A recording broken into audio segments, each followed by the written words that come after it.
Hey everyone, and welcome to another Deep Dive. I'm so thrilled to be your host today, and honestly, consider me your personal, super enthusiastic financial coach for this session. Today, we're taking a beginner-friendly look at managing your money and transforming it into a step-by-step visual explainer. Whether you're a student trying to figure out your very first apartment budget, or you're just looking to get back to the basics, you are absolutely in the right place.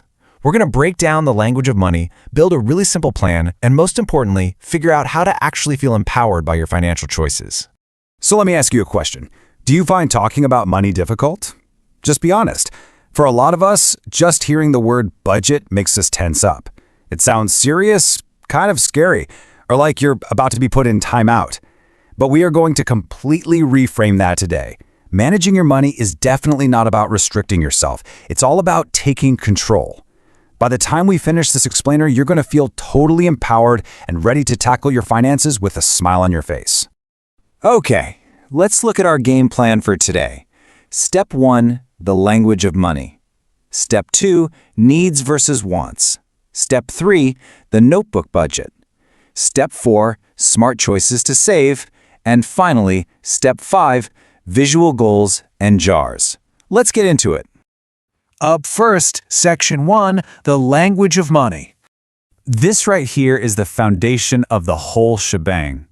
Think of your money as going into one of two buckets. On the left side, we have spending. Simply put, this is when you hand over your cash to get something right now, like buying a sandwich or swiping your card for a bus ticket. On the right side, we have saving. This is the intentional choice to keep your money for the future. In conversational English, you'll hear people use the phrasal verb to put away money, or the classic idiom, saving for a rainy day. Realizing that every single dollar has to go into one of these two buckets is step 1. So, let's do a quick mental fill in the blank. If I buy a coffee, I am spending. If I keep that money in a jar, I am putting it away.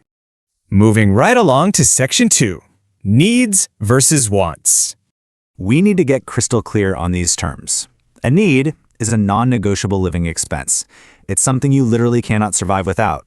If you're that student managing your first apartment, we are talking about the absolute bare essentials: food to eat, clean water to drink, and paying the rent so you have a roof over your head.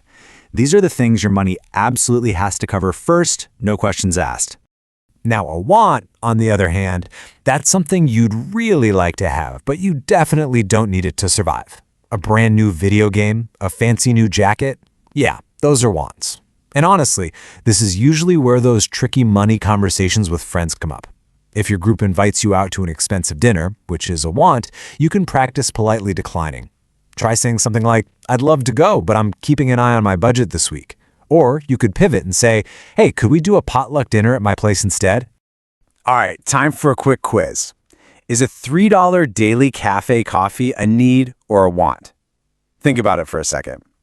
Now, sure, making a basic cup of coffee at home might be a need for your morning routine, but buying a premium latte at a cafe 5 days a week, that is undeniably a want.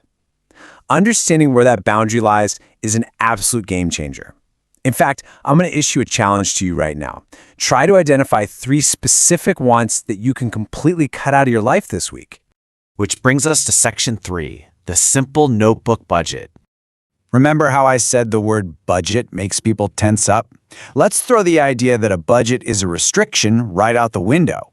A budget is literally just a plan for your money. Think of it like a really helpful map. It just shows you exactly where your cash is coming from, that's your money in, and exactly where it's going, your money out. It doesn't judge you. It just gives you the clear, honest facts so you can make smart choices. And the best part? You do not need fancy apps or complicated spreadsheets to do this. A simple piece of paper works wonders. Just draw a line straight down the middle of a blank notebook page.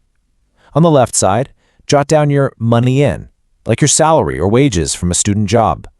On the right, put your money out. Rent, bills, groceries, and yes, even that quick little chocolate bar you grabbed at the checkout. Try to make reviewing this a weekly reflection exercise. Tracking every small item is kind of like turning on the lights in a dark room. Suddenly you see exactly where all your money has been hiding. Okay, on to Section 4, smart choices to save. So here's the crucial point. You have to look closely at those small numbers. Let's take that $3 cafe coffee from our quiz. $3 doesn't feel like a lot on a random Tuesday morning, right? But what if you buy it every single workday? Over a month, that's roughly $60. Over a year, that tiny, repetitive want adds up to over $700. That is a massive, surprising amount of cash just hiding in a simple daily habit. So, what do we actually do about it? We make smart, actionable daily choices. Instead of hitting the cafe, brew your coffee at home. Next, cook dinner at your place instead of ordering expensive takeout. And here's a great little idiom to live by. Cook once, eat twice. Just save that extra dinner portion for your lunch the next day. Finally, always write a shopping list before you step foot in the supermarket. A list keeps you completely focused on your needs and stops you from tossing that expensive, tempting tub of ice cream into your cart on a whim. I want to let this quote really sink in for a second. It's not about losing something now, it's about gaining something better later. This is the massive psychological shift you need to make. Budgeting isn't about depriving yourself of fun. It is about empowering yourself to actually achieve your big dreams. When you skip that expensive cafe coffee, you aren't punishing yourself. You are literally just paying your future self.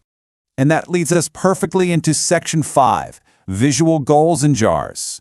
You've got to have a real reason to save. So, let's design a mini vision board for your financial goal. Let's say you desperately want a brand new bicycle to commute to campus because your old one is totally falling apart. Make it a visual goal. Print out a picture of that exact bicycle and tape it right to your apartment wall, or stick it on your desk. Keep your dream alive visually. Trust me, when you are tempted to buy a random want, looking at that visual goal makes saying no so much easier. Now check out how this builds into an amazing daily habit. I like to call this the bicycle jar method. Grab a big glass jar and stick a label on it that says, "My bicycle jar." On day one, just empty whatever pocket change you have right into it. Do this every day. By month one, you're saving money totally automatically. And by year one, you crack open that jar and it honestly feels like finding buried treasure. It is such a satisfying, old-school way to track your daily coin savings and hit those small financial milestones. So, to wrap things up, here is your complete weekly lesson plan as a handy checklist. 1. Really understand the difference between your needs and your wants. 2. Map it out using a simple notebook budget. 3. Hunt down those small daily savings. 4. Define a highly specific visual goal. And 5. Get yourself a physical coin jar. Literally, anyone can use these simple steps to take total control of their finances. Which leaves me with one final exciting question for you. What is your savings goal? Are you saving up for an awesome trip, a sleek new phone, or maybe even a car? Getting started is always the hardest part, but I promise you the feeling of empowerment once you do is just incredible. Jump into the comments and tell me your goal. And hey, try using some of our new vocabulary, like needs, wants, or putting money away. Write it down, claim it, and go start your simple notebook budget today. Thank you so much for hanging out and learning with me in this explainer, and I seriously can't wait to see what you achieve.